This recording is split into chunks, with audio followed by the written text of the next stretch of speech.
When I first found out I was pregnant with my son, Sebastian, I had just lost my own mother, and I felt completely alone. I didn't know where to go. I didn't know what I needed. I didn't know what questions to ask. And as a brand ambassador in the beverage industry, there's really not a lot of support for pregnant women. In fact, you don't see many pregnant women in positions such as my own, and so I really didn't think it was possible. After Sebastian was born, I was thrown into this new reality of motherhood, and the work-life balance was a huge struggle. So I started asking questions and reaching out to people, and I started to slowly become a part of this community that I had no idea even existed in our industry. What I realized was that I could not do this alone. And although I initially felt that way, in actuality, I was not alone. When I started to develop this seminar on parenting for Tales of the Cocktail and this overall project, my goal was to bring awareness to the fact that the parents and families in our industry are struggling and need help and need to feel supported. So Sebastian and I got on the road and started asking questions to people in my direct community and beyond. An array of parents from all different walks of life and all different styles of family structures and scenarios. I think these stories need to be shared and heard. So, here we go. What do you feel is the hardest part about You know, the hardest part of making a documentary about parenting this right here? is the required parenting. Sebastian, we're right in the middle of something, my friend. Sebastian, will you go hang out with Sam and Kimiko? He gets torn up. He does. He knows how to open. He's so tall. Oh, that's very cute.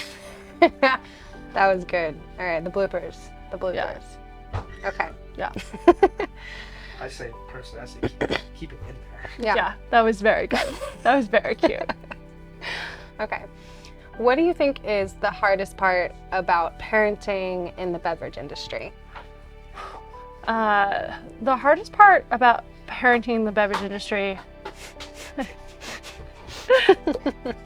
I think that the hardest part of being a parent in the industry is lack of accessibility.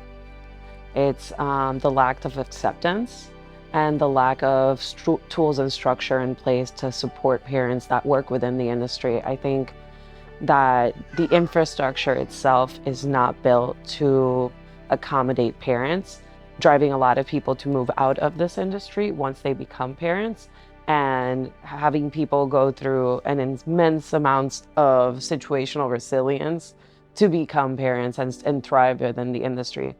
I think there's also this stigma that is in place of when you become a parent, you are going to work less. When you become a parent, you're going to stop doing certain things. When you become a parent, you're going to stop performing at your job. When seriously, I think that since I've become a parent, I've worked a lot harder, not only to prove myself, but also to provide, because there's also this like now very innate need to provide and to give my son the best life that I can give him. So I find that I'm working even double or triple harder than I was before. And also the stigma of like, oh yeah, no, but you're a parent. And I think that that's kind of like been the hardest part, where I haven't seen that there is like a conducive way for us to coexist as parents, as professionals, and industry folks. And that I would like to see more acceptance and more inclusion for the parents within our industry. And figuring out what that looks like. Yeah, like I think, you know, it starts with things like this, like starting the conversation. What are the things that are obstacles and how do we find solutions for them? Probably just time. It always seems to be, well, obviously in life, there's never enough time. But, For sure. but you know, the nature of our business is very much a lot of travel, a lot of events, which can bleed into the night or weekends. It also really tends to be very much a heavy focus from the 4 to 7 o'clock period, I should say. Where everything just seems to be amplified, and there's a sudden urgency for emails, late night meetings, that sort of thing, and that's a really special time at home, because from about 5 to 8 o'clock is the only time that I really get to spend time with Capri. Yeah. So it's a really precious time of the day, and it always seems very torn because of, you know, work and balancing, getting that time together with Yeah. family. And a lot of events don't really start until Right. that time, or, you know, if you have to go meet with someone at a bar or restaurant, Yeah.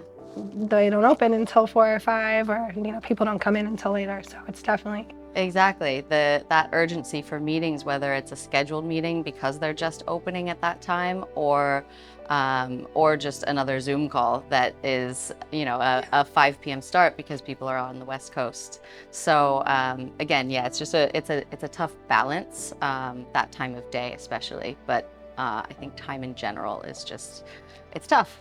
The hardest part right now, I would say, is time management, because you have different hours that you're supposed to be at work. It's late night, and the children need a daycare. A lot of people are not available at those hours. So you're like, okay, how do I manage this, you know? So I would say splitting your time with work equally, and having someone, and being present for the children, and having someone that can help you and support you, you know, while you're at work, because you are also supposed to be out at work, and the hours are usually till 2 a.m. Yeah. Starting at 6, you know, Right. commuting, all of those things. So that's kind of like in a nutshell. There's many other challenges, Yeah. but that's like the top for one. sure. Yeah, And then you have to be up early to exactly. wake the girls up, get them to school, you know, and you're dealing with twins, Twins, so double twins. trouble. Yeah, it's double trouble, laundry, double trouble, everything. So I'm multitasking. The good thing is I have experience with multitasking. So to me, it's like, it looks easy, but it's like, just because I'm used to doing so many things at once. Yeah. And I can thank the industry for that. It helped out my managing girls at the same time while doing something else. That's a very big question. The biggest obstacle, it kind of started already before becoming a parent. So being a wannabe parent. I think being a parent and working in the drinks industry is quite difficult. And then add on top of that you're a woman in the industry wanting to become pregnant. Yeah. And then on top of that, being a queer woman in the industry, it involves a lot of planning, because obviously, like, me and my wife, we can't just try and make a baby and then, we did it. We need some help. So that included like a long process already, and thinking of like how the practicalities of the thing, but also legislation, adoption processes, like all those kind of not fun conversations and things you need to think about. But then aside of that, I was a freelance bartender, consulting, traveling a lot, and also consuming alcohol was part of it, because I did a lot of competition judging, creating signature cocktails, giving tastings, all those kind of things. So it was a lot of planning ahead for myself, to give myself a bit of peace of mind that I was going to be able to start this process, and take that step back of not being able to drink or not being able to travel as much, because at certain times a month I needed to be at the clinic to get the help needed to become pregnant. So it already started very much before actually becoming pregnant. Then another side story, and I think it's a lot of women deal with this, but we don't talk about it as much, is it didn't really happen easily. So we tried for 2.5 years with me. Didn't work, so we switched to my wife. So thankfully, 2 uteruses. So she got pregnant, and now we have a lovely daughter. But if initially I was going to be, or I wanted to be, the carrying mom, and so that's where the whole game plan, or my game plan, started with. I was going to be the one trying to get pregnant. So it's struggles like fixing all that shit. Sorry, I can curse. I'm Dutch, so we do curse. So fixing all that, but also fixing the financials of it, and being able to take that step back and stop drinking and saying no to certain bookings, because I couldn't be away on a trip international, and I couldn't do that tasting session because I didn't want to, and also wasn't allowed to drink alcohol. So it just kickstarted me having to work on a really set game plan. Yeah. I think the biggest challenge in the beverage industry is that there is no map. There is no correct answer. There's no book. You really have to just figure it out. But as bartenders and creatives, we think on our feet a lot anyway. So you hate to risk that on your kid, but you kind of got to navigate your own way, and whatever that looks like, asking for help, being transparent with your job, just finding groups to support you, whatever you need to do. I think that was the biggest challenge, trying to navigate all that. As a brand ambassador, I do believe the hardest part is to be present, because I'm always on the road. So yeah, I love my daughter to death. She's like 3.5 right now. First of all, any industry, a single parent is a challenge. So big shout out to every single parent, because co-parenting is already like a lot. Having like 2 parents is a lot. I can see that. One person raising 1 kid, or even like sometimes twins or whatever. I don't know, that's a superpower. Yeah. That's a superpower that you have. You have to build your village, Yeah, right. even in that instant. That's one thing you cannot do alone. Even though you're a single parent, you can't be alone, because it is a hard thing. And especially in our industry where we have like crazy hours, because our hours are not regular. Sometimes you're gonna work in the morning, sometimes you are working at night, sometimes you're gonna work like late at night. So every day is always different. Yeah. So yeah, it is a challenge, but it's not impossible. It's always like a question of balance, I would say. There aren't enough hours in the day. I think that's it. I think that, ultimately, especially like where I am in my career, but even when I was bartending strictly and not running the sort of thing that I'm doing now, or in the position that I'm in now, it always just felt like you need more time, right? And I think that most people feel that way, but like when you're a parent, it's extra, because you're like, I'm gonna wake up and I'm gonna make sure that there's breakfast, and that there's this, and then there's this, and then I do a full work day. So like we have like multiple jobs happening at once that we have to find the hours for, and then somehow wind down and like read a book at the end of the night. Right. Make time for yourself. That's right. So not enough hours in the day. That's the biggest challenge. And then, it's about striking that balance and figuring out like making time for your kids, and then for yourself, and as well as your work. Do we ever feel balanced? Come on. Absolutely. No, absolutely not. Because it's also another romantic thing, I think, to say, but I wanted to become a mom. I wanted to be a mom, so I'm very happy that worked. However, it's also the realizations of the day that you can't have it all. Like, you can't travel and do all the inspirational things and meet all the inspirational people and connect and network, and at the same time be a loving mom that's present, but also mentally present. Like, you can't do it all. So it's saying no to a lot of cool gigs that before being a mom, I would say, hell yes, I'll go. And I was like, yeah, I'm sorry, I can't, because A, scheduling, or B, like just I can't send an invoice. So it's like I have to cherry pick more and say no a lot more. I've always said one thing that I love about what I do is the fact that every single day is different. I work on different projects. I work with different brands, and I love that. That's what gets me ticking and excited. And the other side of this, now that I'm a mom, is I need structure. I need more, being able to have clarity, to know what's coming, what's not coming. And I'm not talking just about financially, to be able to have a bit more stability financially, but also you need a bit of a routine with children. You need to be able to know, and that's hard, because I run my business, it's a bit, there's that event that come up and I have to go there and I have to do this. And it feels a lot like I'm spinning a lot of plates and juggling a lot. And that's the reality. But then the other side of the story is the fact that I get to curate a little bit more my time in the way that I want. That means I get to spend a bit more time with my kids as well. Yeah. That means that I get to, sometimes I'm like, I'm going to spend the morning with them. So then I work this afternoon and this evening when they're in bed, and that's fine, you know, or like I get to organize my time in a better way, and I have the flexibility to do that also because I'm a freelance and I can do that, which, you know, if I was employed 9 to 5 and I had to show up into an office every day with a boss that will ask me where I was, you know, and why I'm showing up half an hour later, that would be a challenge, you know. So I think that there's like benefits of being a freelance and being able to curate and organize my time in the way that I want. That also means that I have to be laser focused in how I work and very smart with my time, because before I used to say yes to everything and travel everywhere and do whatever, you know, and do it all. Well, now I have to handpick what I want to do, what makes sense for my career and what I will enjoy doing, but what also makes sense financially, and be way more smart with the way that I use my time.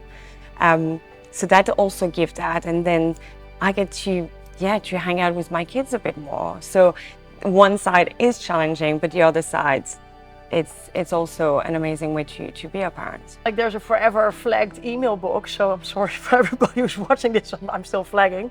But it's also like it's an ongoing, forever work of trying to get organized. And then also while I'm with Fien, my daughter, I have her every Thursday. It's my mama day. So I have a hard pass on accepting jobs. However, I also need to like stop myself of not checking my phone all the time and trying to do this. Oh, I'll quickly do this email while she's playing over here. Like, no, I also want to be a present mom, and not the mom that if she is gonna play mama, that she's gonna be on her phone all the time. Yeah. So it's an ongoing struggle to find balance, I think. Yeah. Always finding balance. So you always commit Thursdays are your mom days. Yes, it used to be Tuesdays, but now it's Thursdays. Yeah. Why the switch? Actually, it's work related as well. So my mother-in-law used to always come on Thursdays. I wasn't available on Tuesdays, and Tuesdays would be my day. But because she wasn't able to swap, like whenever something did come up, like a travel thing or something, I really couldn't not do. So now we agreed that I'm taking her Thursday, and then Fien's going to daycare an extra day on the Tuesday. So if I'm unavailable, that she's able to actually step in. So it's a very thought through kind of like, we need a backup plan. Yeah. Yeah. Always plan B. Plan C, plan D, plan E. And still then things happen that you have no idea. It's difficult to be a parent in any industry, first and foremost. But there are certainly aspects of being someone in hospitality and running bars and working in bars that are specifically challenging. I would say working nights, travel.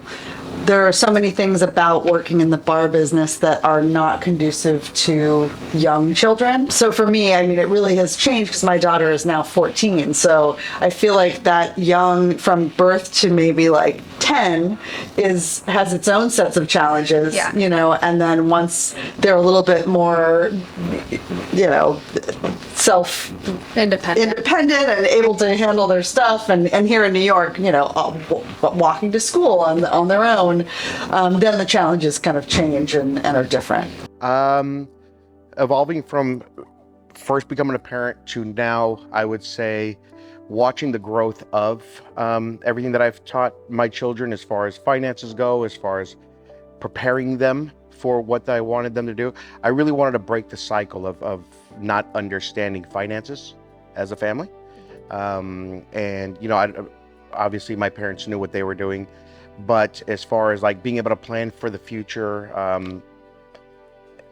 as far as how to prepare your children's future more than yourself, financially, we just didn't have the schooling for it growing up. So preparing them now for it, to see that come to fruition, because I've been doing it with them for so long, is just something that I've been really excited about. My oldest is now starting to do accounting with me. I don't know if the little one's gonna take on as much. We'll see. But also, understanding how the world is evolving. When we were growing up, our parents would tell us something, and then it was our job to kind of go decipher that.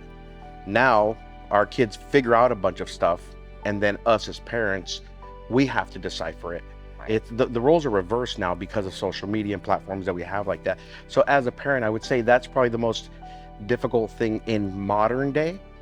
But yeah, watching them grow is always a treat. But getting them prepared financially is a whole different thing. You know, we never plan to live what the future is going to be. We always kind of just get by for what's going on today. So I would say that's probably the most difficult thing. I don't know what I don't think there was anything I had figured out. I mean, they have an amazing mom, so thank God, because I mean, I was terrible. I was the dad with like the one diaper in the back pocket and like baby wipes, and kids are like, oh, that guy's not ready at all. But my wife, she was, you know, she had everything, like the fold out packages and everything. I'm like, what the is going on? I would say the adjustment of who I was as a person, the relationship to time and time management was probably the biggest adjustment I had to make, right? Because at that time when I first started having kids, or when my wife started having kids, You had kids too. well, yeah, but I mean, grow them, she put in the majority of the work at the beginning. You got to realize, you know, something that you know, I've been sober 8 years, so there was a while there that I can confidently say that she did a lot of this by 20%, definitely, and I would never take that from her. She's been my biggest support factor in all this, but I would say the adjustment of who I was as a person in bringing my family into a world that almost is built around not having children. It is built around not having children, you know? And then here we are coming in with children. Neither one of my daughters were planned, right? They just happened, and which are the greatest blessings in the world. But when you have a plan, especially somebody like me, I always have plans, especially when it comes to my finances, whether it's like buying a house, buying a car, I always plan very well. So when this happened, it almost like it was a ripple in the force. You know, you're like, what is going on? So that adjustment was not only something that made me learn how to pivot and go into a different direction, but it also taught me how to be more of like a chameleon and just adjust, but not for myself. Right. I had to adjust to make sure that they had the best possible outcomes of everything that they were going to be in this industry with me, you know, because I never wanted to separate both. I hear that a lot in our industry. You know, how do you find a balance? And for me, I never wanted to find the balance. I wanted to create them to be a part of me. So as a whole, it was just what it was. So I wasn't like, okay, family life here, business here. I was like, my family is my business is my family, which can get ugly sometimes. The hardest part about parenting in the beverage industry for me is that the hardest part is always changing. I would say very early on,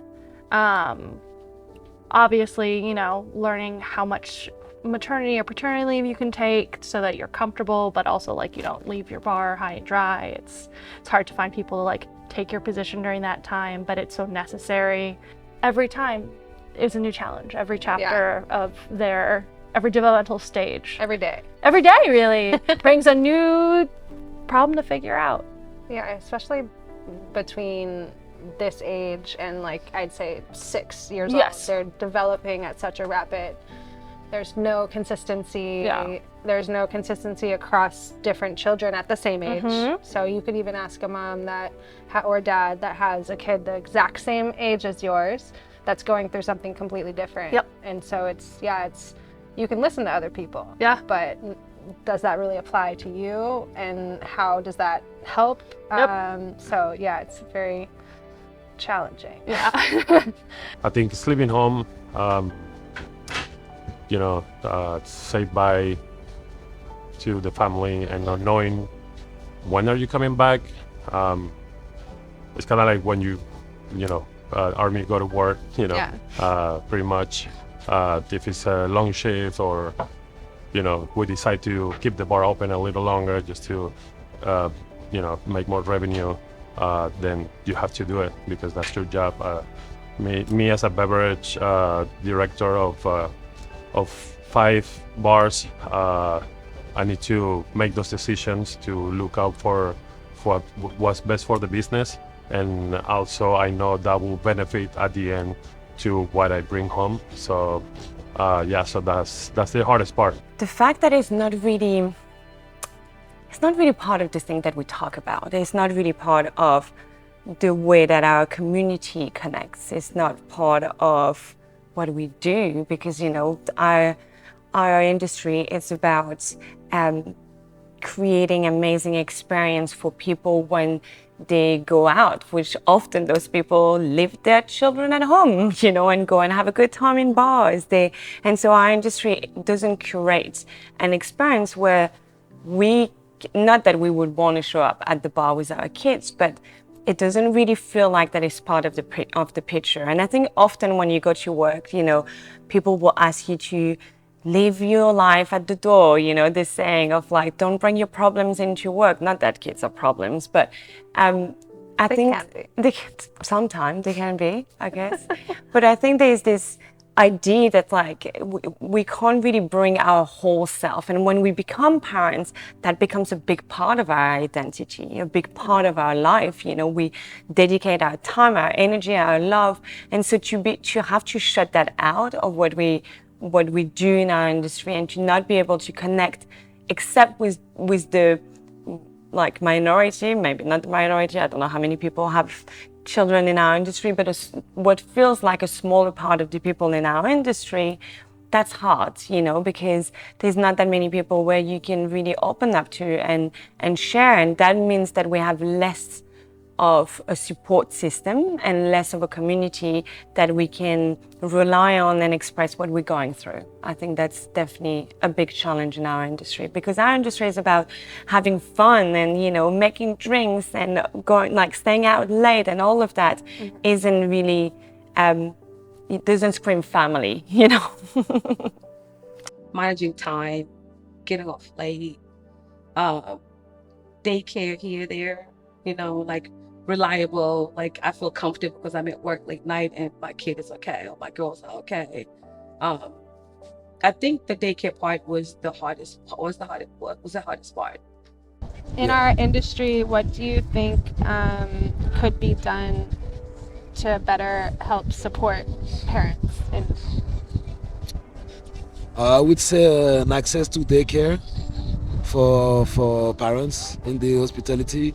Like, I don't know how this works in the US, but if you have like a voucher or anything that can like lower down the cost of a daycare, because we have to understand like we are working crazy hours to serve people, and there's a minimum of service that we can expect back to us.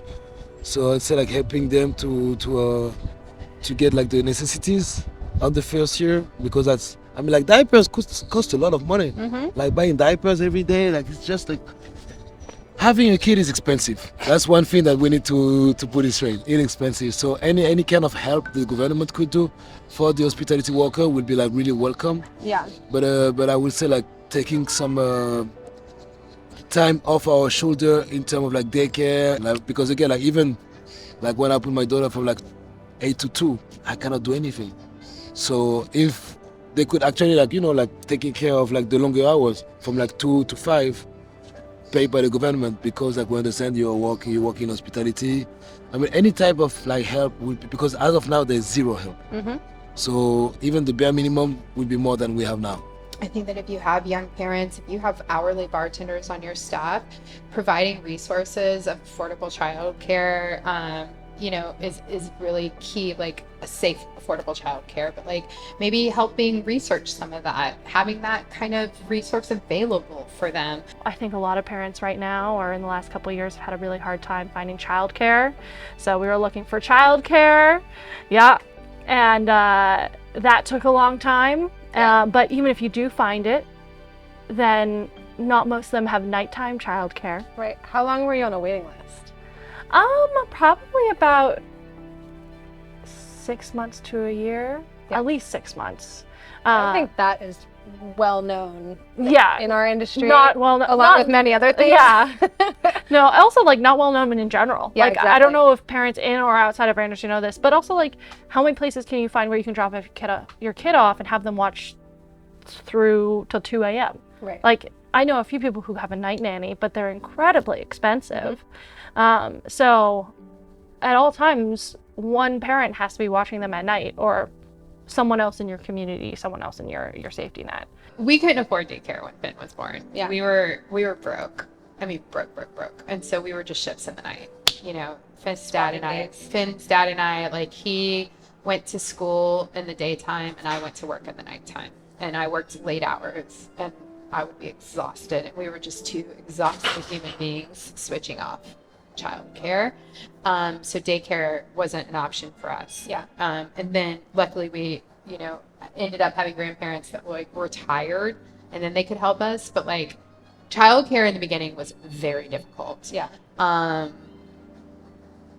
Yeah. I mean, not all kids are the same. So it's hard to say like, oh, it's going to happen like this. Like our kid didn't sleep a lot. So we just got no sleep. Yeah. People are like, oh, don't you miss the baby days? I'm like, I don't remember them because I was a zombie. Delirious. I didn't sleep at all. So you didn't sleep at all. No, I was very sleep deprived. And yeah, you know, I was almost on autopilot. I was working until late at night. I would get home and then my partner at the time would go to work. Go to school, and he would get home from school and we would just switch off. So there was no daycare, so we didn't have that. And also living in a city where childcare is extremely expensive. Yeah. That was something that was very difficult at the time, paying $25,000 a year for daycare. Yeah. In New York City. And paying rent. and rent, and you know, opening a new bar during a financial crisis. It's unfortunate that we don't have that structure right now of in the industry of support for single moms or single dads per se, because there are some single dads in the industry, but more so single moms, that we don't have support for daycare. I feel like, you know, now that I'm not behind the bar as much, I'm able, if I need to, I can bring my granddaughter to work with me. Mm-hmm. I know that one is 10. Zola she can come to work and sit in my office and be artsy and, you know, maintain throughout the time that I'm here. But hey, it's different when you're behind the bar. But it's crazy because I was telling you about my old gig, one of my old gigs a long time ago at Phillips Arena. It was so easy for me to bring my daughters to a Bow Wow concert. So I'm working there in the suite, and I have 4 suites, and one of the suites my kids are in with their friends. So it's like, those are the days like, okay, I have them, but I'm working, but I also have them, and I know that they're safe over there, you know? But if we could have a little bit more support towards like single moms for daycare, funding, that would be like just so dope. And even once we got childcare, that's when, you know, every other week the kid gets sick for a while because it's their first time interacting with germs, and paid time off and sick leave aren't necessarily the same thing in our industry as a lot of industries. And they're definitely not the same in the US as they are in other countries. Yeah. So I could go on forever about the hardest thing about being a parent in the service industry. As bar owners, you know, we don't have maternity leave, and you know, there was so much that we didn't have that a lot of other people do in other industries. Other countries are so much more supportive of people who want to have a family, and you know, giving them that time to bond with their baby and make it work with social programs. And you know, sadly, in the U.S. we are lacking a lot of that. This is definitely something that just on a national, federal level, like looking at our workers that are not in privileged spaces, and how can we support them as they try to navigate becoming parents and starting families. And absolutely, paternity and maternity leave in this country is not the best as we're young families starting off. My wife was actually expediting brunch at Clover Club the day before she went to the hospital, and then had 2 weeks before she really came back to the bars, you know, which was then really, again, it was that juggle. And we would just have a schedule. Okay, you're getting up with the baby tonight, you know. Right. And I mean, thankfully there are 2 of us, you know. I know there are a lot of single parents in our industry that I don't know how they do it. If you're an establishment that's like, we want you to take this place serious, we want you to think of this as a career, Well, then what kind of investments are you making into those people? How are you thinking about ways to actually create an environment for them? If you don't have that outlet and to stabilize this, you're not going to able to function or show that stability for your children. You know, and sometimes you put yourself aside and you want them to be as healthy as possible mentally. You know, like getting home late and sleeping till 1, 2 is ideal, but it was not ideal when you have kids that you got to get up in the morning and fix breakfast for, you know, and make sure they get to school. Sometimes you feel like you're bothering people, you know what I mean, when you're asking for help, or you feel kind of like vulnerable, you feel kind of weak because you're asking for help, you know. But what did I say? Asking you shall be given. And most people are there to help. You just have to ask. Another thing that was really difficult for me was breastfeeding when I was a young mom. And I was bartending like 80 hours a week. And all we had was like that gross restaurant office where the manager, you know what I mean? Like there was no place for me to go to pump, to breastfeed. And that was like, you know, just thinking about these sorts of elements when we're trying to think about how we can support young mothers. I breastfed for about a year, and breastfeeding and pumping while working in a tiny bar. Yep. I'm lucky in comparison to a lot of bartenders, I would say, in terms of my schedule. Like the bar I work at has to close by midnight. So at least we're not a 2 or 4 a.m. bar, but that still means you have to go pump 1 or 2 times in a shift. And the bar we're in is super tiny and really cute and cozy, but the tininess means that it doesn't have an office. So if I need to find a place to go pump, it's like sometimes Sam would drive in and bring Kimiko and I'd breastfeed her in the car for 15 minutes, and other times I just have to go stand in the bathroom in a closed stall, and then have to find a place in the walk-in or fridge that was clearly labeled and designated as an employee-only area to put some milk in. And I definitely feel like if I were in a position that would have allowed me to breastfeed more regularly or pump more regularly, I could have gone longer. Yeah. We had a really good flow and rhythm, but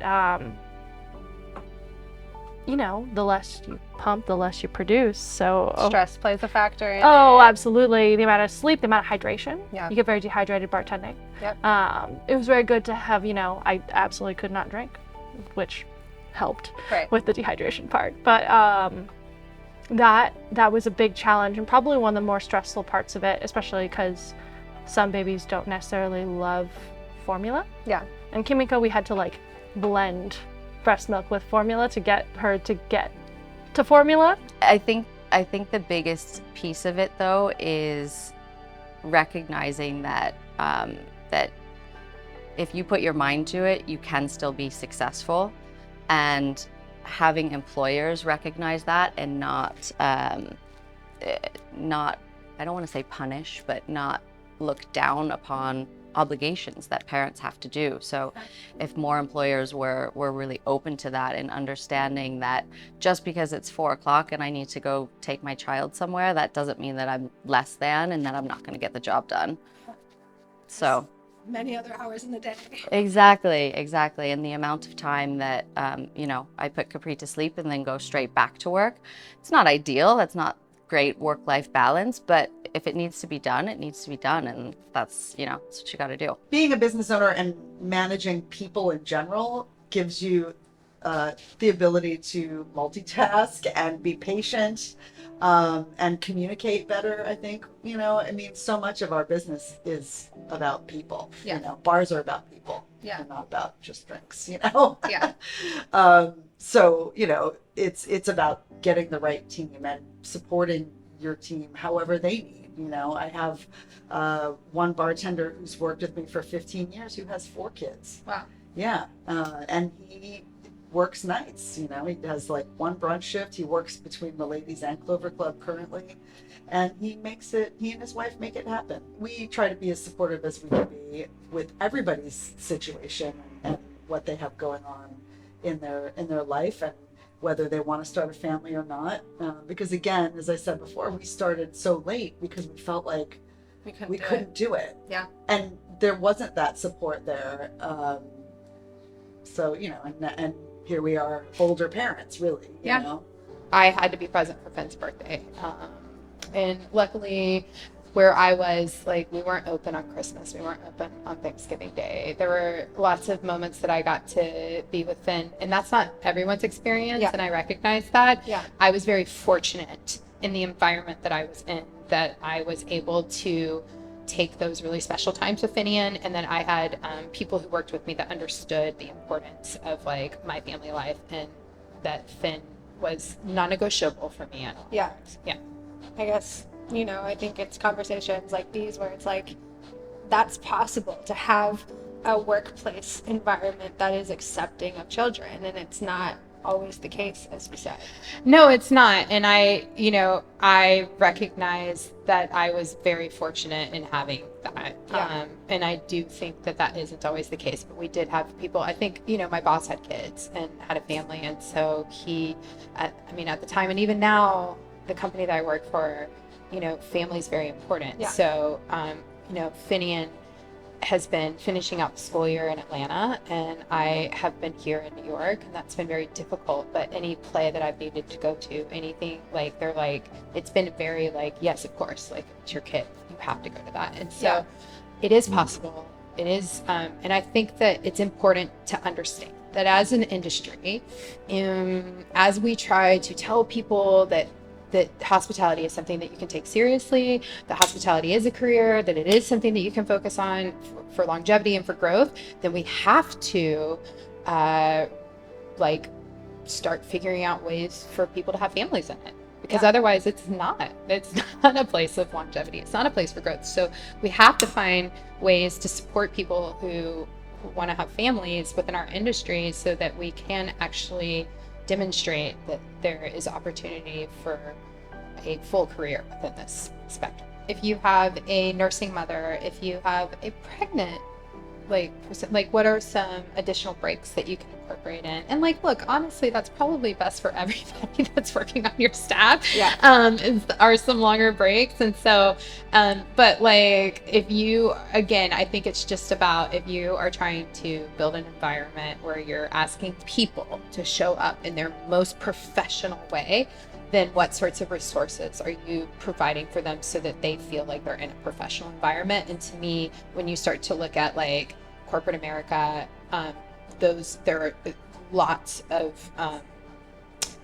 lots of systems in place that support families. Yeah. And so on a very base level, we have to start looking at those systems and looking at those and in our best ability, implementing those into our scale. Yeah.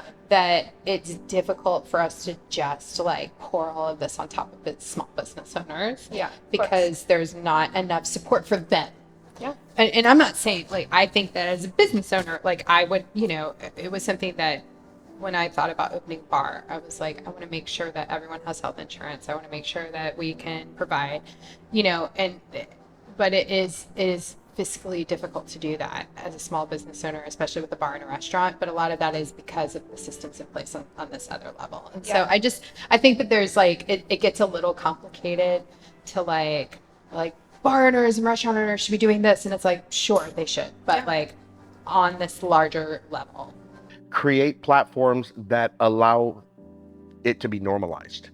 In this industry, it is based off of, hanging out late nights. The structures are not necessarily conducive for children because it's an adult thing, right? Drinking is an adult thing, but it's the same way of setting up a room where people can get insurance or where somebody can breastfeed, or you're making it to where it shouldn't seem like we're going out of our way or above and beyond for doing stuff that should kind of be normalized. Yeah. Right? With our companies as a whole, we have our CEO, her name is Val, and Val will think of these random things. And I'm like, I can't see through that lens because I'm not her. But when she puts it together, I'm like, oh, that makes perfect sense. And pushing forward on it, not just based on your agenda, especially as as a man and as in the industry, I'm never going to see it through the spectrum of your eyes, right?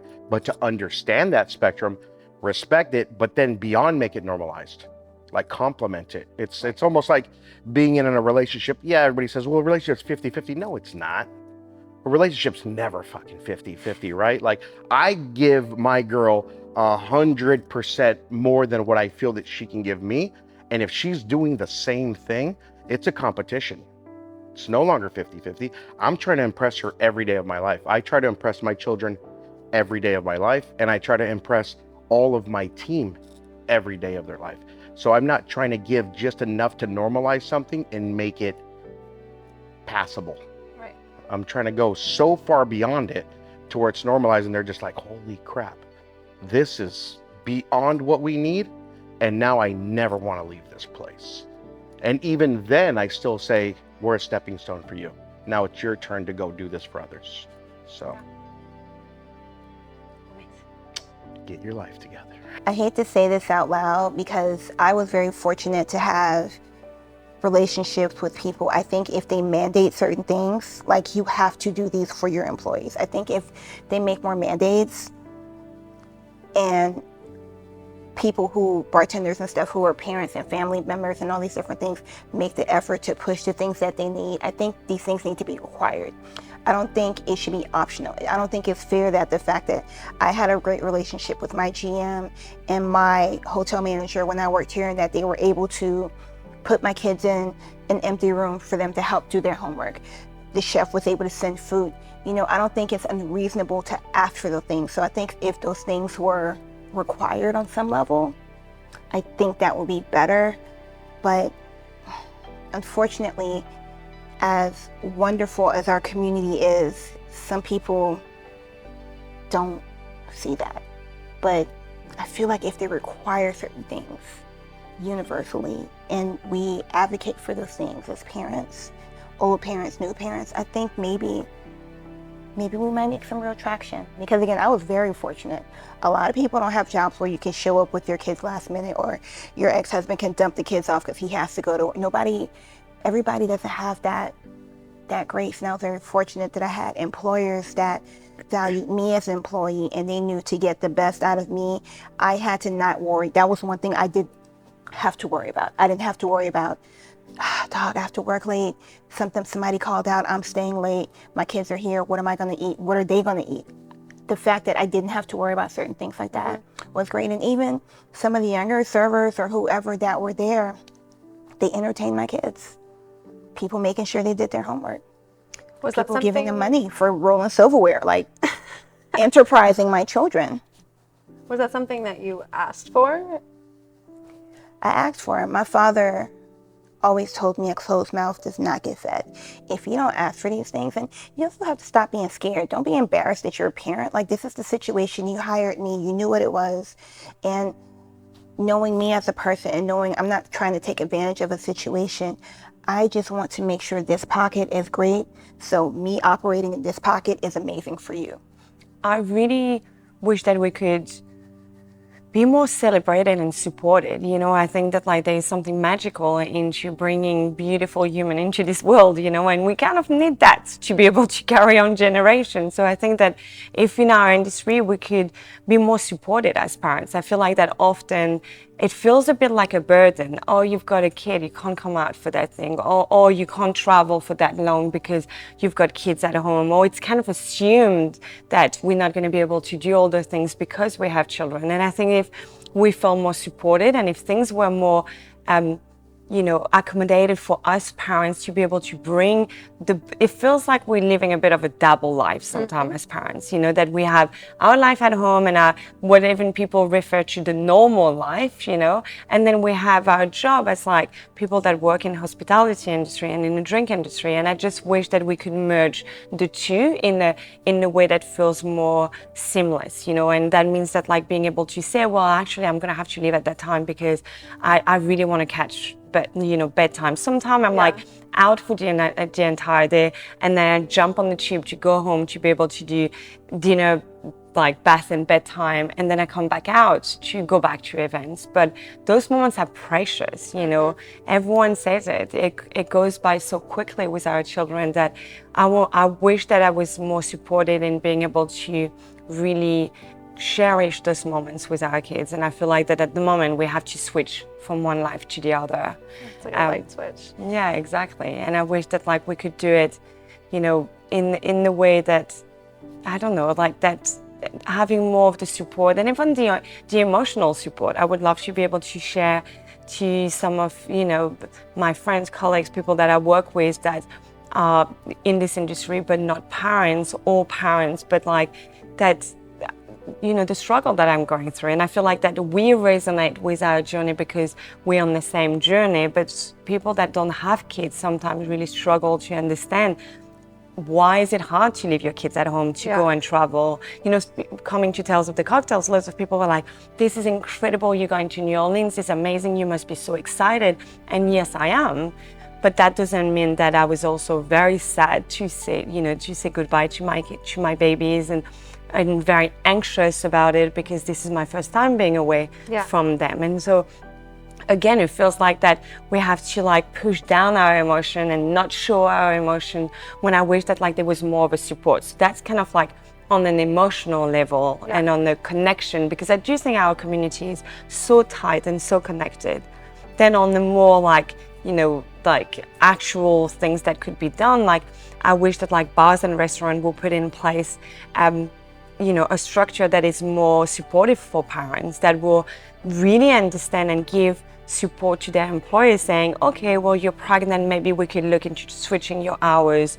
Or you know, a new dad, perhaps we can make sure that like you don't do really late night because, you know, you're going to be up more at night. Or, you know, if it's brands that want to work with like bartenders and all of that, maybe understanding that, yeah, you have to take the entire family, because if you want a new mom to travel, that means that you're going to have to take, you know, the babies and most realistically, the partner as well, because, or be able to have like support, a daycare, a babysitter that can look after the babies when you're hosting the event or whatever it is. Like, I think that at the moment, we just ask you kind of put that to the side and go back to like work, when I would love to see more of a supportive system, so we can feel like that we can thrive and not just like, you know, burn out and just like spread ourselves so thin that then we have nothing left for ourselves. And that means that we don't show up in our best way for our children, for our family, and for our job either, you know. It kind of all work together, really. And it's, a lot of people are like, you know, we're raising the next generation. We are. This is a huge influence that we have, and it needs to be supported. Yeah, and I think it should be supported, but also celebrated. We are raising the next generation, and I think that's something that is so important. And it feels like sometimes that it's a burden, and it's like, oh, you have kids, you know, oh, you can't do this, oh, that must be hard. And no, it's incredible, and I would love for it to be something that we celebrate more, and also something that we talked about more. And that's why I love what you're doing, because a lot of people will kind of like keep, you know, their family and that to the side and not really share about it because they don't feel comfortable bringing that up. When then that means the cycle is, a lot of people in the industry think that having a family is not possible. That is something that like they would have to change career or do alone or like, and it's a bit of like this like vicious cycle of like we're not improving and making it better. And I think that by having this conversation and saying, oh no, you know, I am a twin mom, but I'm also, you know, a business owner, and I also have big dreams in this industry. And yes, I, you know, it's these things of like, can women have it all? And that big like dilemma of like, can we? And I think we can with the right support. Alone, we can't do it, but we can do it if we have the support of our friends, our family, the support of our community, the support of our industry, the support of the people that we work with, all together, then we can make a difference. But alone, we're just burning ourselves to the ground. Lucky for me, I was married at that time when they were a little younger. So by the time I really got to Like, this is my passion. I'm in hospital. I'm in hospitality. We tending bar. We slinging drinks. I'm in the sticks. Like, I was divorced then, so it was like, hey, you have to get the kids. You know what I mean? I would have him these days, but lucky enough, he was in the school system, so my kids got to go to school on time, got to be in extra sports and all the other things that I was not able to take them to because I had to be at work. The making up for that time was me popping up in school. Volleyball games, I would show up. I'll be tired, boss, but I would still show up. You have one of my youngest daughters, Nandi, was in pageants like Miss Georgia's and what have you. So it was like all this walking, whatever, modeling things that she had to do. And I always wanted to make time for all those things. My oldest was in volleyball, and I wanted to pop in every time, tired or not tired. But my point is, back to my point I made earlier on, just having a stable village. So my ex-husband really played a big part of me being successful right now because he had the girls. The biggest part I started within my inner circle. So my mother-in-law at the time, my ex-husband, we became tighter the more I got more into working and doing the stuff I was doing in bars, and then being transparent with your job, like, hey, I'm a mom, so thank you for this job, thank you for these things, but to get the better and the best part of me, I have to feel comfortable and I have to know that everything is taken care of for me to come and give you 1,000%. So I think being very transparent with everyone involved and being honest, even when you don't have the answers, you don't know, I think that's a big deal as opposed to trying to do everything yourself. Yeah. Nobody can do this by themselves. Like, it literally takes a village. Every person in the Atlanta bar community that I have worked with, from Copeland's to Five Church to the Glen Hotel, all of these people help raise my kids. Mm-hmm. All of them. Whether they wanted to or not, they kind of did. Do you feel like your company is pretty accommodating of, say they come to you and it's like, drop everything, we need this in the next hour, and are they accommodating if you say, no, I can't? Yeah, definitely. It's tough though, because you always feel like you're letting someone down, right? Yeah. So yes, I mean, I've been very fortunate to work for some really incredible people that are very understanding to, sorry, I have to get Capri to gymnastics class right now. I can't be there. So they are very understanding, but again, for me personally, I always feel like I'm letting someone down, and I hate doing that. I wanna be able to do it all. So how do you manage, Jamie calls you up, ring ring, Sullivan, I need you in Africa in 2 weeks. What do you do? What's your first step? My first step is like, let me talk to my wife. Babe, I have to do that. Are you cool? Should we call your mom to come? Yes? All right, Jamie, I'm coming. That's about that. Like, I don't take any decision without talking to my wife, because again, I know that if I have to go there, she's gonna be alone. Like, I'm going to New Orleans this weekend, and I know like Friday, Saturday, Sunday, she's gonna be like 24/7 on her. And 3-year-old, they are really demanding. Yep. They are really I demanding. have a 2-year-old. So you see. I'm getting there. So I'm like, yeah, no, I'm like, I don't take any trip decision. After, if it's like a 2-3 days trip in the middle of the week, while it's cool, while it's during the school year, it's fine. But when it involves the weekend and something longer than a few days, then I have to talk to the boss. And those are those boundaries that you set with your boss, like saying, hey. When I was saying the boss, I was talking my wife. with my actual boss, my manager, yeah, that's so go back to it. And in this instance right now, my employer is me. So it's like telling the brand that I'm doing this. Yeah. XYZ, or the person that I'm going to visit, the account that I'm going to visit. Hey, is it okay? Letting them know, giving them a heads up, not just springing it up on them. But letting them know, hey, I'm going to have 2 little ones along. Is that okay? Is there a space they can sit at? And sometimes it's like amazing. They're like, yeah, of course. And I appreciate that so much. Like, it gives me like a nice sigh of relief to know that people are accepting and understanding that we're doing a lot of work as parents, single parents, you know, helps me out so much. How do you manage in your role as in your career, you know, in the beverage industry as a new parent? I think the first step of everything was like, we decided to be parents and we decided to be unapologetic about it. We were like, well, we have a kid, we're in this industry, he is a human, and he needs to come with us to a lot of things, and be it Tales of the Cocktail, be it, you know, a work trip or something. We just decided that it wasn't going to stop us from getting to our goals and fulfilling our career. And I think that finding the balance of where he can fit, where he doesn't, and communicating our needs of like, hey, I want to do this, you want to do that. How do we work our schedules in a way that we can both achieve what we want? And, you know, sometimes it's compromise, sometimes it's putting boundaries within work, sometimes it's putting boundaries with family, sometimes it's, you know, saying family, I need support. But it's been a lot of discovering how to communicate the needs that are truly there and what are things that are indispensable for our careers to continue to thrive. Right. And for both of us, because my husband owns his own company, I'm doing what I do, and we both travel a lot. So I think at this point, it's kind of like communicating and just working through it. And I feel like we found this really nice balance. And sometimes the ecosystem can get disrupted because a flight will get canceled. I'm stuck here for 3 days or something. Your suitcase goes missing. Exactly.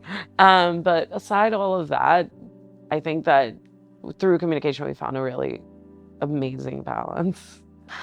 I just think that you have to be relentless. Like for me, it's about work ethic. It's about being relentless in every aspect of your life. So so being relentless when it comes to meetings and getting shit done, and also and also making sure that your family is still a priority no matter what. And again, that goes back to balance and just being relentless. I think becoming a parent has forced me to be way more efficient with my time, and just getting things done in a far quicker manner, and not wasting time unnecessarily. The amount that you can get done in 5 minutes is way different now than it was before Capri was born. I will say that over the years, it has taken a lot of understanding employers and bosses, you know, and in a village to raise Finian. You know, a lot of communication about boundaries and things that I simply wasn't willing to give up as a mom. And again, bosses that were like, great, we understand that. And coworkers that were like, great, we understand that. And so, you know, I think that it was just, if it hadn't been for the community that I did have with Finian, especially when he was small, it would have been a lot more difficult. Finn was mostly raised in Atlanta, and you know, we were blessed with a lot of people who looked out for us there, and kind of came together when it came raising him. And I think too that it was important that we did continue to build our careers while we had Finn, and that we were understanding of each other while we were doing that. How did you specifically build that village? Was it, you know, finding the courage to ask for help? So I think for me, like a big part of it was that, you know, working with like the people I did with Hugh Atchison was that, you know, there was a lot of understanding and empathy and compassion when it came to the fact that I was a mom that had a small child, and then, you know, later because really Finn grew up. I worked for that company for 11 years, and he grew up coming to that restaurant. And when I say he grew up coming to that restaurant, there would be days where I would be like, Finn's got to sit in the office and like play on a video game, or he's going to be running out on the bocce court, or he might be grating nutmeg over a punch. Sorry for liability. But, you know, and it was just, there would be days of bring your kid to work. But then also my coworkers stepped up and they offered to babysit and they offered to help out with him. And, you know, Finian has been raised in this industry. He's come to dinners. He's shown up to happy hours. He started eating oysters as soon as he was like physically able to, and, you know, sat at bars with me, and you know, and it was like my community embracing him and me as a mom and like really taking him in that made it an easier. It was easy for me to build a community because community opened up for us, and like we were just part of that network, and he's part of it. So I was freelancing, doing a lot of consulting for hotel groups, working for a Sri Lankan tea brand. So there was a lot of Asia travel. So I was like, I literally sat down and created like kind of like a game plan of connecting the dots. Like in 5 years, I want to be able to take that step back. So yeah, now's the time to start that process, working towards that goal. And the bar initially was part of the plan, because yes, it's fun to be a freelance bartender. But yeah, traveling, it's all very insecure, and it's always also catching the next project after the next project. So opening a bar, and obviously in the beginning, giving myself time to actually work in a bar as a bartender, training the team hands-on, all those kind of things. But eventually phasing myself out and just ending up in the office with office hours. And just only coming in for like the special events or trainings, but that's during the day. So to create my own schedule that will fit in this world that's not really made for women working in our industry. Seeing you have Sebastian is like an amazing thing. Like seeing you pregnant and then seeing Sebastian walking and starting to walk and me carrying him and shaking a cocktail is like, you know, that's village, man. Yeah. That's village.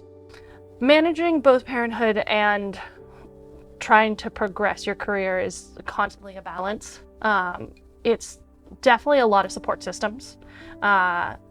You have just met my husband and have seen what an incredible dad he is. Oh my gosh. Immediately went into dad mode and we're just like, okay, kids are going that way, we're doing this. I definitely don't feel like I could be doing everything I do without him. We had a long planning process with deciding to have a baby. We've known each other since we were 18. We were dating for 5-6 years before we got married. We're married for a couple of years before we decided to have a kid. And as soon as we started the conversation about starting to have a kid, there were lots of movements in terms of like, okay, I can't work at a place like this. What kind of place can I work at? I can't necessarily be doing certain physical things while pregnant, or what space or what job positions in my industry that would still progress me. Right. What am I willing to take? So I was very lucky in that I got to plan a lot of things, and not everyone has that luxury. So being able to take it step by step and be like, okay, I know that I can't necessarily be bartending till 4 a.m. or 2 a.m. What places close earlier? What places don't have a super laborious program where you don't have to like carry tons of ice across long distances or things like that? What places are friendly and cozy so it's not weird to see a pregnant woman behind a bar? Because I didn't want to stop bartending. I could have taken lots of different positions, but I love bartending. Right, that's why I do it. Yeah. But also having some experience in administrative spaces was really helpful, because then I don't have to necessarily bartend 40 hours a week. I can bartend 20, and that's a lot easier to physically manage. So the sport, the planning, and then just finding the right people to help you out. Like the bar I work at, it's owned by a woman. She was very supportive and understanding. She gave me maternity leave, like picking the people who are gonna be your tribe, your community. Sam has family nearby. It created all these safety nets for us so that if we needed to figure out something on the fly, we weren't alone. My parents didn't have any family around when I was growing up, so I don't remember anyone else ever watching us. And I can't imagine trying to live a normal life plus trying to progress your career And then sometimes it was just, we're just going to do it with Kimiko. I run a pop-up and we travel around the country. And I was like, okay, I guess Kimiko's getting on a plane this month. Yeah. And we're just going to roll with it. It's a whole nother Yeah. It's bag of worms, is that? Yeah, absolutely. Okay. Bag of diapers. But there's a constant balance of like, is this worth what? Like, I can't take every opportunity I'm given. I say no to a lot of stuff. Yeah. But when you get something you're like, wow, this will help me with my career, it helps me with my joy, it helps me financially. If you can hit all of those things, then I have a group of people who are going to help me try to get there. Yeah.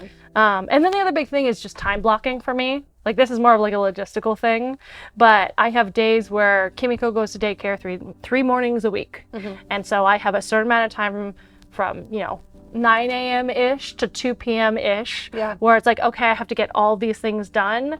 It's like, okay, on Mondays, it's all work, administrative work. On Wednesdays, it's all work for my pop-up.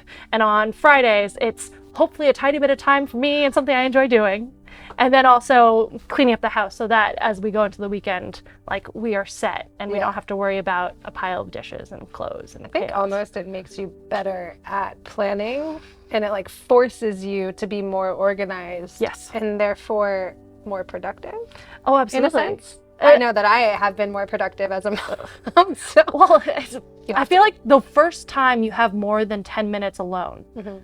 you get so much done because you're used to, at least I had Kimiko full time with me for about a year. It was either with me or with Sam. We didn't have childcare. We occasionally had a friend watch her, but this was also, deep COVID times and things like that. There were a lot of other factors in terms of like, where are you going to put your kid, who are you giving your kid to, than just can they watch them. And so as soon as I had a moment where I wasn't trying to clean the house and do my job and take care of myself and take care of her with her physically attached to my body, I got everything done like 10 times faster. I am very excited to see what happens. It makes you appreciate time. So much more. Yeah. I don't even know what life will be like when she's like in preschool or something like that. Yeah. Yeah. You're gonna take on the world. Yeah. Take it international. Yeah, exactly. Sometimes I have to stay up late to do all my admin work on my emails, just so that I can like wait till after they're asleep, just so I can give myself work time. So when they wake up, I'm giving them quality time and not have to answer all my emails right at that moment. Sometimes it takes bringing them along, like if it's that kind of day, sometimes I don't have anyone that can watch them. So they're going to do a ride along with mommy. We're going to go to work. We're going to sit down, play with our tablets, go to lunch afterwards. Of course, reward them for being there. But I like to kind of like give myself some grace as well, because parenting is not perfect. There's no like way that I can know that I'm going to run into some of these obstacles. So as they come along, I try to tackle them. So sometimes it's just being inclusive with them. Letting people see me as an active parent is also important for me, because this role is real. This is not a job like that I interviewed for. This is like the real deal. I'm helping little humans mold them for life, Yeah. So showing them as little girls that it's okay to have a job and be a mom as well, that is important for me, because that's what my mom did for me. Like, I was going to college with my mother, Yeah. sitting there doodling. I don't know what I'm writing about, but I remember she was in a science class and I was like, wow, look at protons and neutrons. I'll never forget it. But it's just the way it is. And multitasking and taking your kids with you to work, or having someone like, watch them for 5 minutes, sit at the host stand for a few while I talk to his manager. Sometimes that's what it is. Managing being a parent and successful in our industry, I think, like I say before, delegating. I think learning how to delegate to others, being able to also trust others, which is kind of hard, especially for me it's hard to find people that I trust or maybe believe in them. But yes, delegating so that way you can find that time that you can share more moments with your family, or try to leave work earlier, like I say, and have that quality time. It's struggles, it's boundaries. I think the biggest thing is having a village, right? Like having a village, it could be your mom, your best friends, your girlfriends, your inner circle, people that you trust. And it kind of made it easier for me. It was kind of easier for me because I knew that I trusted my mom on certain days, and also taking into consideration her time because she's a school teacher.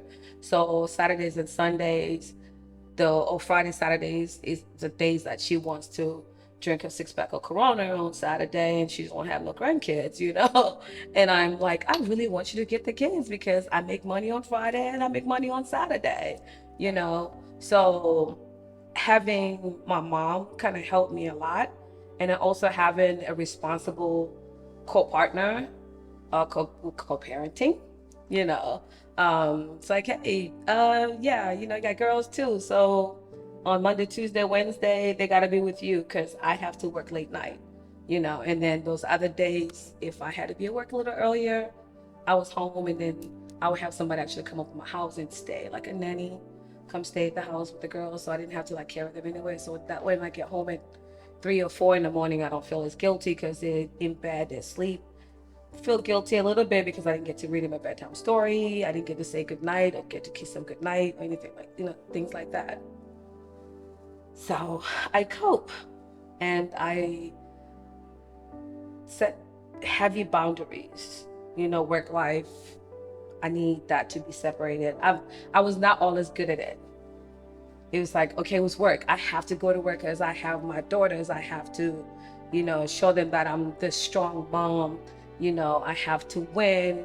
If I win, they'll follow my footsteps and like thriving and finding their passion and, building themselves, setting up, their future as myself. You know what I mean?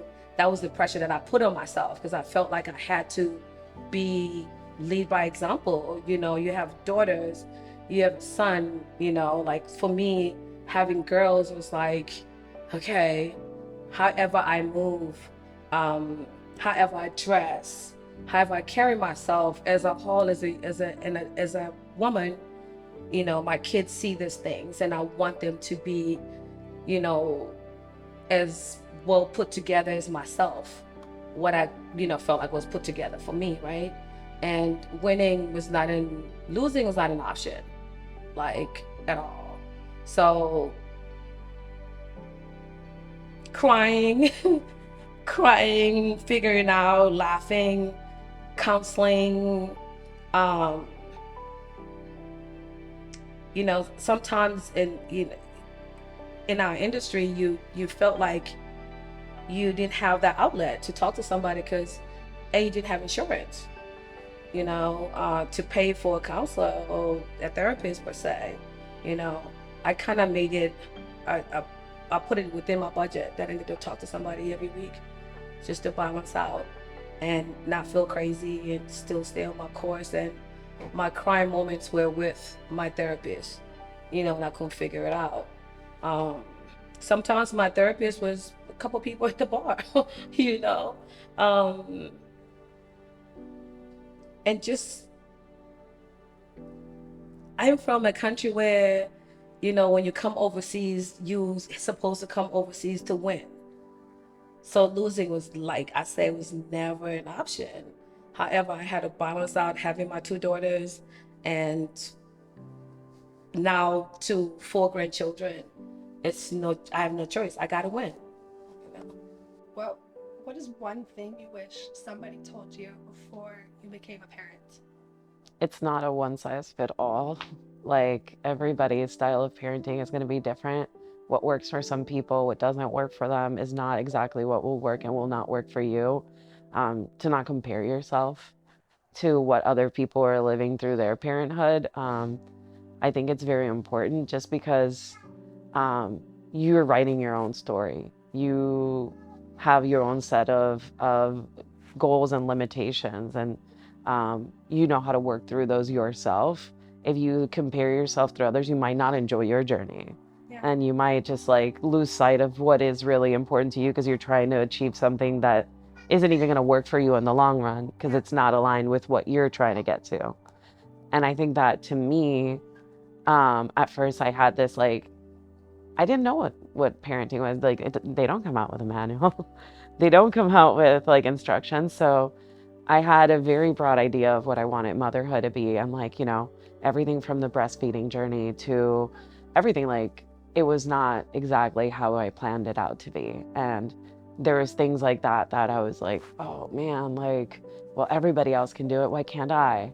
Or why can't I do it that way? Why do I have to pump and feed instead of like, and that was kind of like more of, you write it as you go, you improvise. If you have to pump every day and feed and not get like breastfed, but they are being breastfed. I think that's more of where, I became, it's not a one size fit all. Yeah, live in the present. Don't Yeah. live in someone else's reality. Exactly. I think for the first couple of years of Capri's life, I found myself constantly saying to myself, I wanna feel like me again. I can't wait to feel like me again. And I wish that somebody had told me that I was never gonna feel like that me again, because that was the old me. And you change so much when you become a parent in so many ways. And it's such a beautiful process, but you're never gonna feel like the old you again. So when I realized that and embraced the new me and what the new me feels like and how good that can feel, it definitely changed my outlook in general. And yeah, I wish, I love the old me, but you gotta love the new you too, and embracing it. It's life in general is a beautiful journey, and parenting is even more so, but you're never gonna feel like the old you again. So yeah, embracing that new feeling. I think that for me, I just,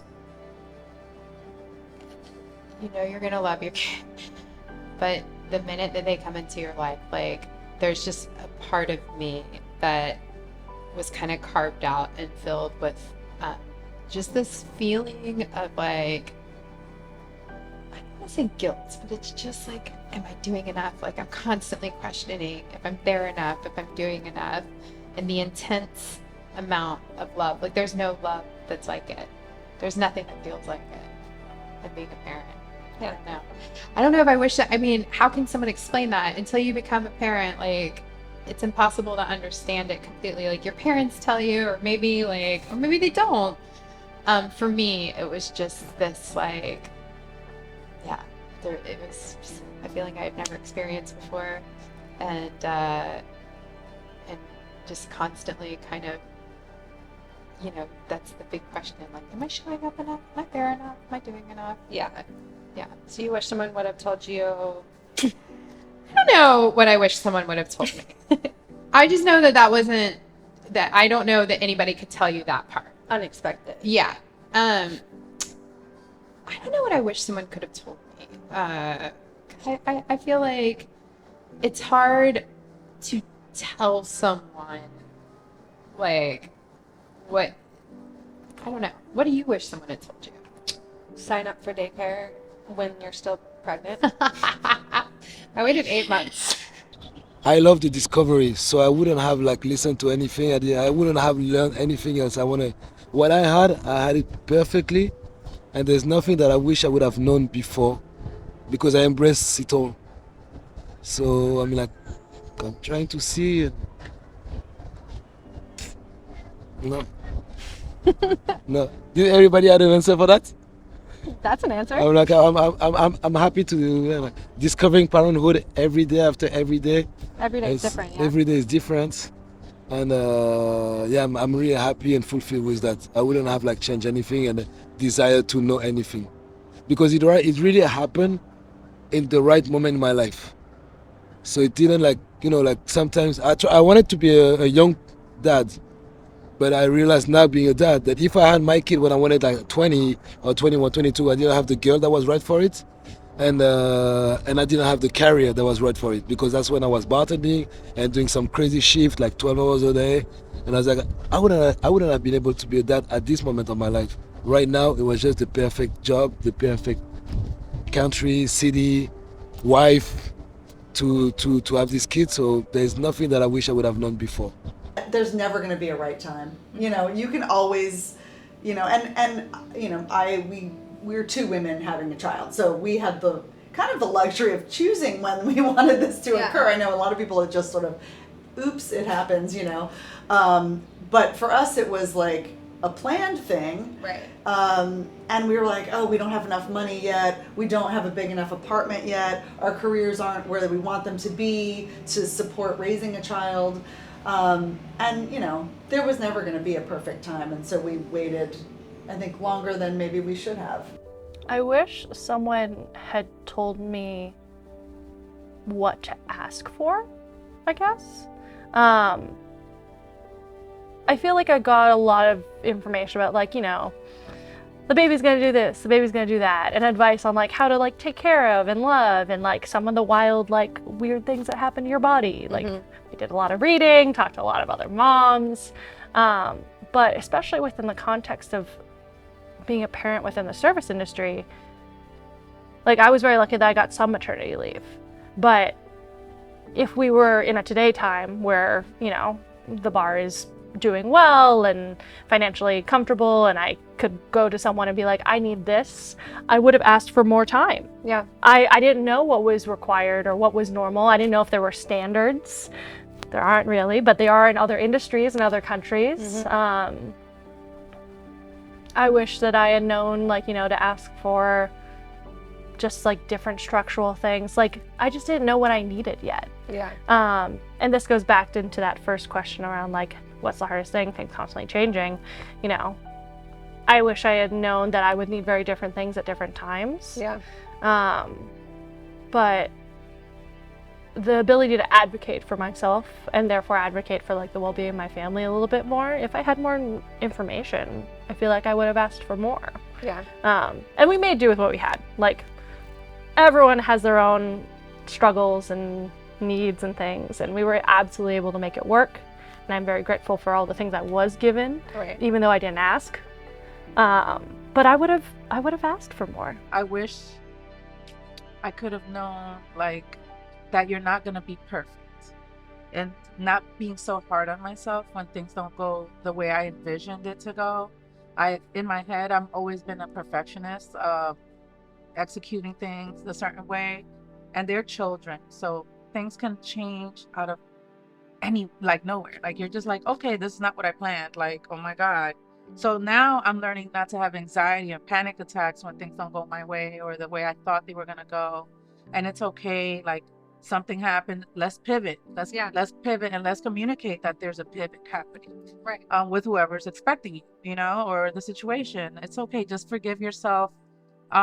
Let them be kids. They're not going to understand us the way we are thinking. Just talk to them and just communicate with them. Children are very receptive to energy. So that's another thing is like, if I could have like known that earlier, I probably would have like tweaked a little bit of my expression around them. But now that I understand, like, it's okay. And that things have actually gradually like calmed down for me a little bit. Yeah. Now I'm like understanding like that. I wish that's a nugget for you guys, like the future moms and dads, like give yourself grace. It's okay. Yeah. Things will happen. And it's another new day tomorrow and you'll be all right. Coming from where I'm from, right? I never felt like it was ever an option not to have children. You know, it's like, oh yeah, you go to cooking class, you know how to cook, you know how to do these things, you can function as a woman. This is part of your journey. You have to have kids. You know what I mean? So, and part of having those kids is like, oh, I have kids, and do you see how so-and-so took care of their kids? So you learn by watching your neighbors and keeping neighbors' kids and being the kid in your neighborhood as well, you know what I mean? And knowing that this is right, this is wrong. So when I had my children, I knew, I feel like I cheated because I kind of like from the first day, my oldest was not even a day old. The nurse left me by myself. When she came back, I was breastfeeding. She was like, I was coming to teach you and show you how to do it. Why? Plug and play. You know what I'm saying? So, I can't tell you when the nurse came in and told me I had to breastfeed. 3 hours after going 52 hours of labor and having an emergency C-section. I gave 2 middle fingers up to the sky. I said, nope, I'm gonna sleep. Oh. I'm not doing that right now. Oh, I was like, yo, milk was coming, and I was like, what am I supposed to do now? She's gone. I'm not waiting for that. You want me to do what? You know, and like I was the youngest kid in the neighborhood, so I babysat everybody's kid, you know, and I was around, you know, when babies came home, I watched all the, you know, my elders breastfeed and take care of their babies.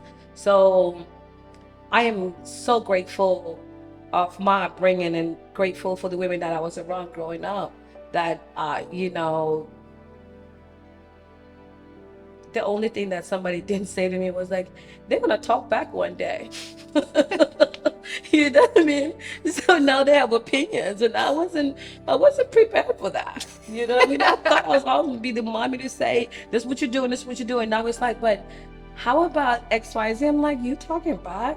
But it's not really talking back. It's like they have opinions, you know what I mean? So I wish somebody had told me, oh, you're unprepared to have these kids, you know, grow up and have opinions, and they will openly express themselves as to what they feel and how they're feeling about whatever you say to them, you know? Yeah. Something that I wish someone have tell me before I became a parent, I don't know if I wish that before, you know. I was just listening and open to a conversation about it. I just don't believe on what people or I don't believe on what people have to tell you how to do things, especially being a parent, because everybody's life is different, every situation is different, so you just gotta live as you go. And the person that believe on living the present, looking forward to the future and not looking into the past. So I live the present and I build my future, you know? Yeah. So that's how I live my life. I appreciate all the suggestions and advice from others, but if I remember, I don't think I have been in a situation like other people have told me that I will be. The only recommendation is gonna be, you know, rest, sleep before all this happened, because it's go time. It's like taking a next step in life and be responsible and look out for other humans, you know? I hope that from all the conversations that you're having and all the conversations that will come from the Tales seminar and the documentary, that there'll be more context for like, oh, that would actually help me. Yeah. Yeah. Also just like, you know, I would have ordered things faster, or yeah, not like a reaction. Yeah, not reactive. Yeah, or I would have signed up for daycare a little bit earlier, or things like that. When I started touring different daycares, all the other women were pregnant, and I had Sebastian with me, you know, already like out in the starting world to walk, and I'm like, oh, okay, I'm doing something wrong. Like, again, like nobody tells you that. I certainly didn't have anyone that told me that, so I was just okay, you know, figuring it out as it comes. And like similarly, you know, just all of these obstacles that exist, and some of them are very you know, generic across all industries, but some of the ones that are more specific to our industry, such as access to daycare, the hours and the constraints, benefits as a bartender,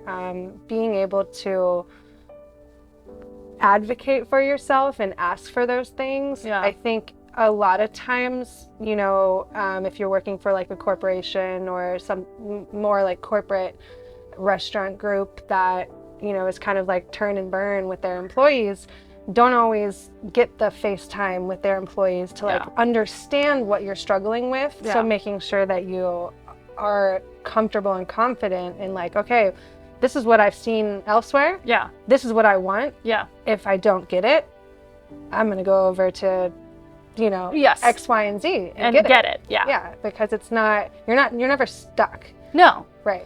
Well, Hopefully not. Yeah. Some people, like, I do want to, like, think about, I was very lucky that, or we probably were both very lucky that we had some established career. We weren't super young. Yeah. Like, there are some advantages where it's like, when I was at a very lovely bar that I loved working at, was super prestigious, and I realized I wanted to have a kid, and I realized I couldn't continue to work at that bar, I could be like, oh, I'm going to find the right place to have a kid and do that. And not everyone necessarily has that.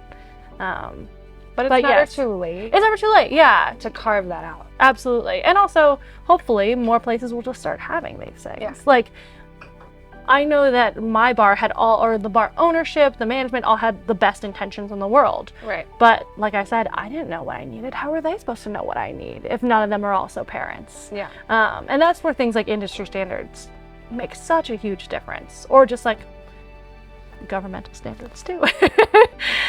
But that'll be a little harder for us to change. Yeah, for sure. But we can at least start. Yes, exactly. We can at least try. Cool. Yeah, I think that's some good juice right there. We did it. We're done. At Tales of the Cocktail this year, I moderated the first ever seminar on parenting in our industry on that global stage. The fact that it took this long to have this conversation is absurd, but change starts now. We must share these stories, we must share these conversations, and we must share these resources in order to elicit change and create a better future for the next generation of bartenders and hospitality folk. I was able to share the stage with 4 incredible humans, as well as to share the story of additional parents whom I admire and you all have gotten to know throughout this documentary. I cannot thank each and every one of these individuals enough for their vulnerability and openness in sharing their struggles and providing us with real-life solutions. I was able to present my panelists with their own personalized superhero capes because, in my opinion, all parents in any industry, but particularly in the beverage industry, are superheroes. And these individuals, they definitely deserve their flowers and to have their voices be heard. So let's find solutions and let's normalize parenting in our industry. You can't do it alone.